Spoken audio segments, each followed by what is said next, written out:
You were born in a village forgotten by the map, where the smell of straw burns your nostrils more than the cold cuts your skin.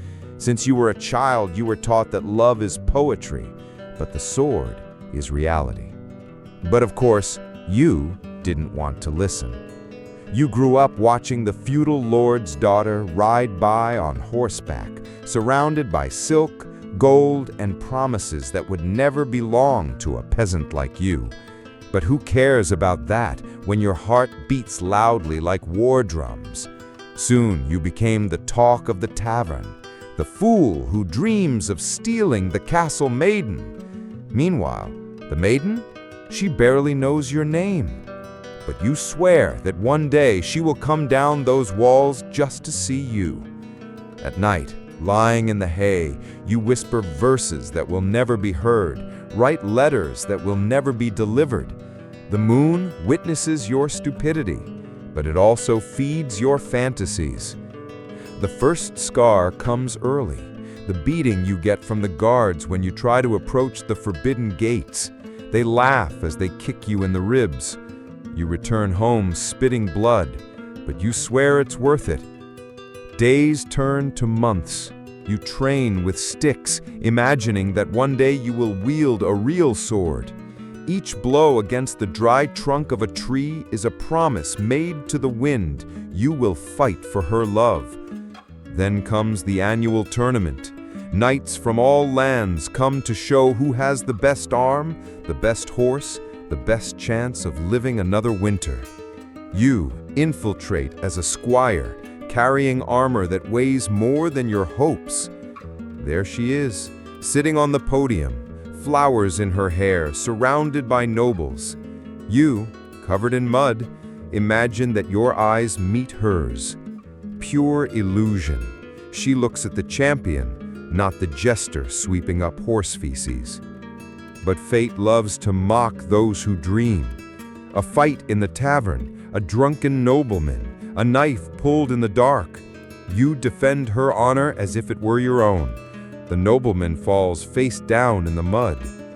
The next day, everyone is talking about the commoner who dared to raise his hand against blue blood.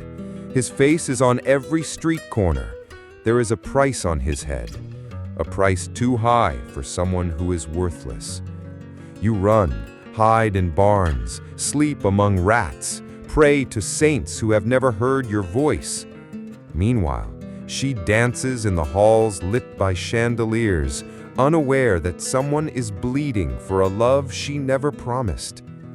An old knight, drunk with guilt or pity, finds you in a ruin.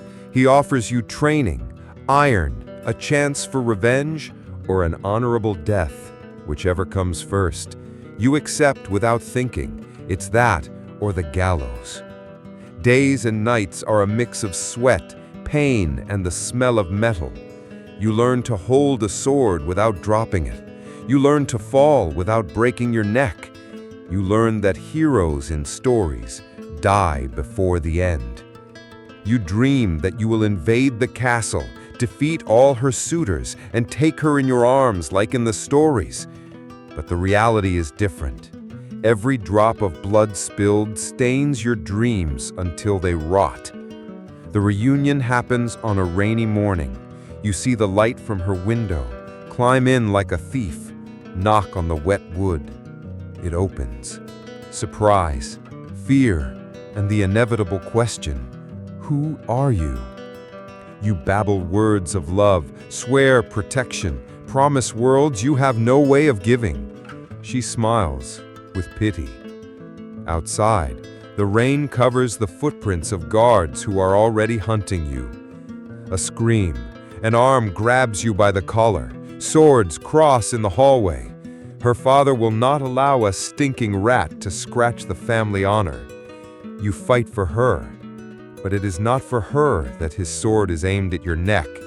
It is for honor. It is for power. It is for fear of scandal. You fall into the mud of the courtyard, surrounded by torches, spears, dogs barking as if they were laughing at you. Your blood mixes with the water that runs between the cold stones. The last sound you hear is the slamming of mean For him, his body is a lesson for any other dreamer. Your family, if there is any left, will receive a few silver coins, paid more for silence than compensation.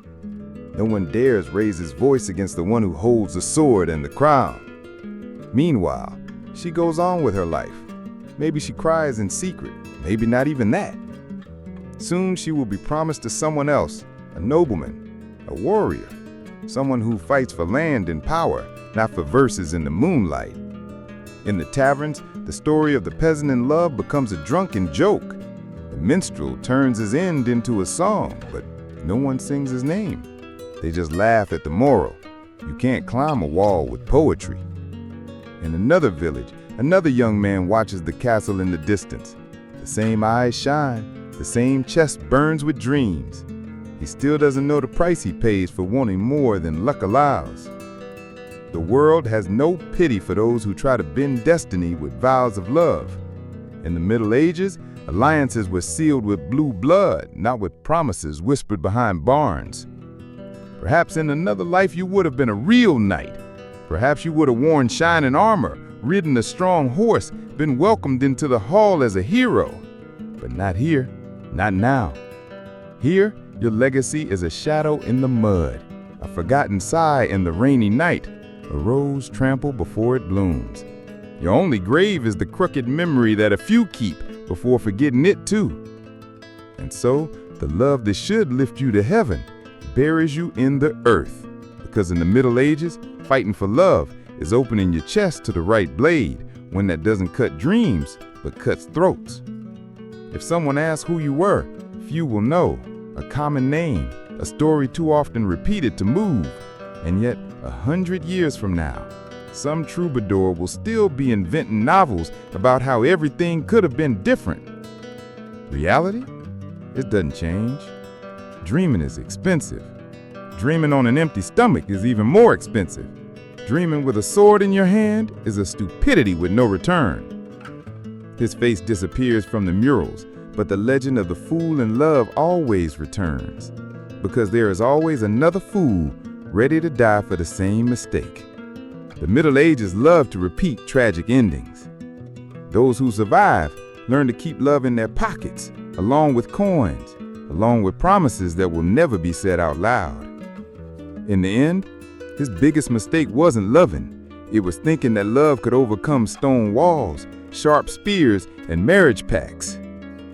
The nobles continue to toast, sealing marriages for lands and inheritances.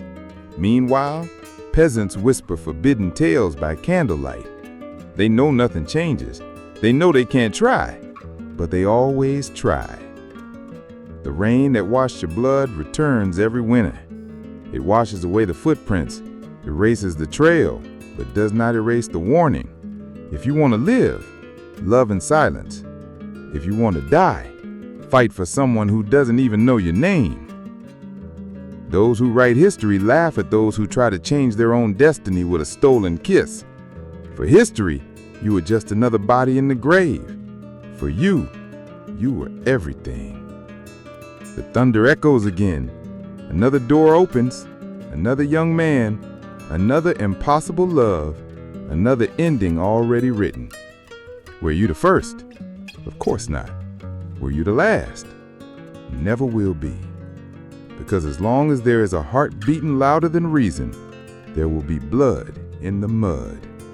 And as long as there is blood in the mud, the Middle Ages will live on, remembering that romance does not protect against swords.